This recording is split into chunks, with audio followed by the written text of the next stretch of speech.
जय श्री कृष्णा, राधे राधे। आप सभी का लड्डू गोपाला चैनल पर बहुत बहुत स्वागत है। बांके बिहारी जी की सच्ची और चमत्कारी घटना कि कैसे बांके बिहारी जी ने देवर का रिश्ता निभाया। एक लड़की थी जो कृष्ण जी की अनन्य भक्त थी। बचपन से ही कृष्ण भगवान का भजन करती थी, भक्ति करती थी। भक्ति करते करते बड़ी हो गई। भगवान की कृपा से उसका विवाह भी श्री धाम वृंदावन में किसी अच्छे घर में हो गया। विवाह होकर पहली बार वृंदावन आई, पर नई दुल्हन होने की वजह से वह कहीं जा न सकी और मायके चली गई।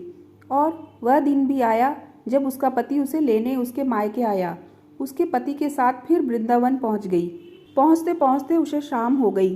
पति वृंदावन में यमुना किनारे रुककर कहने लगा, देखो शाम का समय है, मैं यमुना जी में स्नान करके अभी आता हूँ।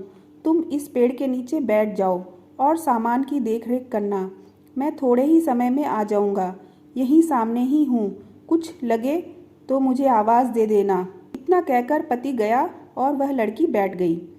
अब एक हाथ लंबा घूंघट निकाल रखा था, क्योंकि गांव था, ससुराल था, और वहीं बैठकर मन ही मन विचार करने लगी कि देखो बांके बिहारी जी की कितनी कृपा है। उन्हें मैंने बचपन से भजा और उनकी कृपा से मेरा विवाह भी श्री धाम वृंदावन में हो गया।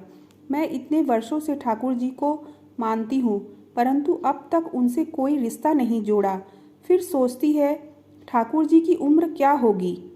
लगभग 16 वर्ष के होंगे। मेरे पति 20 वर्ष के हैं, उनसे थोड़े छोटे हैं, इसलिए मेरे पति के छोटे भाई की तरह हैं और मेरे देवर की तरह। तो आज से ठाकुर जी मेरे देवर हुए।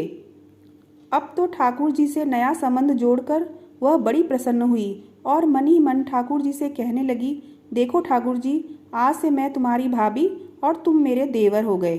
अब वह समय कब आएगा जब तुम मुझे भाभी भाभी कहकर पुकारोगे? इतना सोच ही रही थी, तभी एक 15-16 वर्ष का बालक आया और उस लड़की से बोला, भाभी भाभी।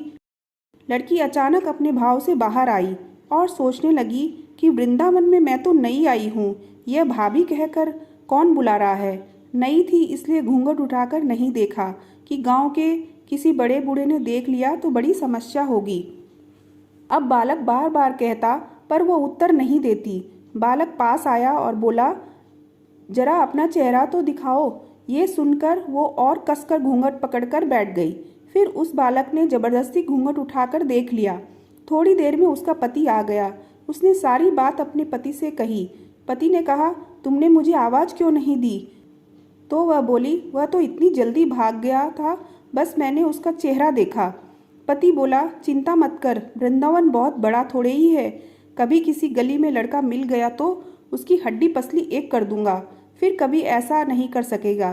तुम्हें कहीं दिखे तो मुझे ज़रूर बताना। फिर कुछ दिन बाद उसकी सास ने अपने बेटे से कहा, बेटा देख, तेरा विवाह हो गया है, बहू मायके से भी आ गई है। तुम दोनों बांके बिहारी जी के दर्शन के लिए अभी तक नहीं गए हो, कल जाकर बहू को दर्शन कराकर ले आना।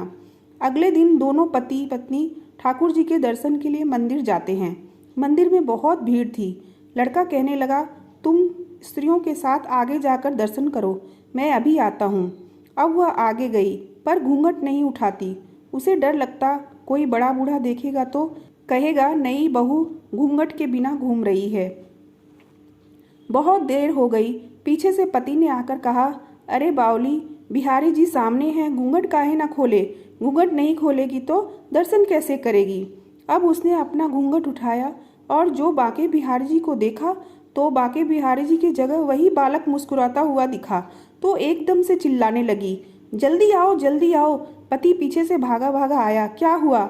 उस दिन जो मुझे भाभी भाभी कहकर भागा था वह मिल गया। कहाँ कहाँ कहाँ है? अभी उसे देखता हूँ। ठाकुर जी को इशारा करके बोली, ये रहा, आपके सामने ही तो है। उसके पति ने जो देखा वह अवाक रह गया और वही मंदिर में अपनी पत्नी के चरणों में गिर गया और बोला, तुम धन्य हो, वास्तव में तुम्हारे हृदय में सच्चा ठाकुर जी के प्रति प्रेम है।